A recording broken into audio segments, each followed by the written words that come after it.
ദുൽഖറിനെ നായകനാക്കി നവാഗതനായ രവി നെല്ലക്കുറ്റിലി സംവിധാനം ചെയ്യുന്ന SLV സിനിമാസ് നിർമ്മിക്കുന്ന ചിത്രത്തിന്റെ നിലവിലെ ഷെഡ്യൂൾ അവസാനിച്ചു.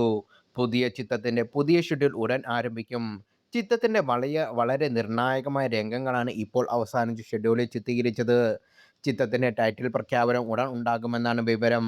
DQ41 എന്നാണ് താൽക്കാലികമായി അറിയപ്പെടുന്ന ചിത്രം SLV സിനിമാസിന്റെ ബാനറിൽ സുധാകര ചെറുകുരി നിർമ്മിച്ചിരിക്കുന്നു. SLV സിനിമാസ് നിർമ്മിക്കുന്ന 10ാമത്തെ ചിത്രമാണിത്.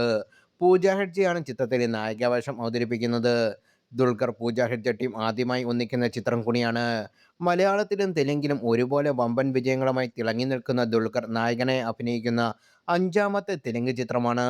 ദുൽഖറിന്റെ കരിയറിലെ 41ാം ചിത്രമായ DQ41 എന്ന പ്രണയകഥയാണ് പറയുന്നത് എന്നാണ് റിപ്പോർട്ടുകൾ സൂചിപ്പിക്കുന്നത്.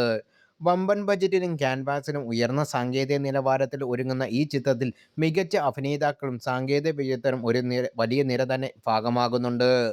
ബിഗ് ബജറ്റ് മലയാള ആക്ഷൻ ത്രില്ലർ ചിത്രമായ അയാം ഗെയിമും പവൻ സതേനി ഒരുക്കുന്ന തെലുങ്ക് ചിത്രമായ ആകാശംലോ ഒകതാര എന്നിവയാണ് ദുൽഖർ നായകനായി എത്തുന്ന അടുത്ത റിലീസുകൾ. സംവിധായകൻ രവി നെല്ലിക്കുറ്റി തന്നെയാണ് DQ41 രചിച്ചിരിക്കുന്നതും. തെലുങ്ക്, മലയാളം, ഹിന്ദി, കന്നഡ, തമിഴ് ഭാഷകളിലും വമ്പൻ റിലീസായിട്ടാണ് ചിത്രം ഒരുങ്ങുന്നത്.